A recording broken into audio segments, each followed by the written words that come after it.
Hello guys, આજે આપણે બનાવીશું કઢી ખીચડી. કઢી ખીચડી બનાવવા માટે સૌપ્રથમ બનાવીશું આપણે ખીચડી. એમાં એક કુકર લઈશું, તેલની અંદર જીરું નાખીને જીરાનો વઘાર કરશું, જીરા અને તેલનો વઘાર કરશું.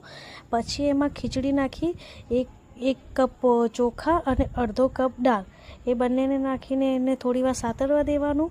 પછી એમાં પાણી નાખીને પછી થોડું મીઠું નાખીને કુકરને ઢાંકી દેવાનું. હવે આપણે બનાવીશું કઢી. કઢી બનાવવા માટે મરચું, ટામેટું, ડુંગળી કાપી દેવાની અને છાશમાં ગોળ બનાવી દેવાનો. પછી એક કઢાઈ લેવાની, કઢાઈમાં તેલ, જીરાનો વઘાર કરવાનો અને પછી એમાં જે આપણે કાપેલું હતું ડુંગળીને એ એમાં નાખી દેવાનું. પછી એને થોડીવાર સાતરવા દેવાનું અને એમાં પછી મરચું, હળદર બધું નાખીને એને બરાબર હરાવી દેવાનું. એને ધ્યાન રાખવાનું જ્યાં સુધી થાય ત્યાં સુધી. પછી એમાં બરાબર એને ચેક કરવાનું. પછી એ થઈ જાય એના પછી તેમાં જે આપણે ગોળ બનાવેલો હતો છાશ અને બેસનનો એ એમાં નાખી દેવાનો, ચણાના લોટનો. પછી બંનેને મિક્સ કરીને એને થઈ જાય ત્યાં સુધી રેડી છે આપણી કઢી ખીચડી.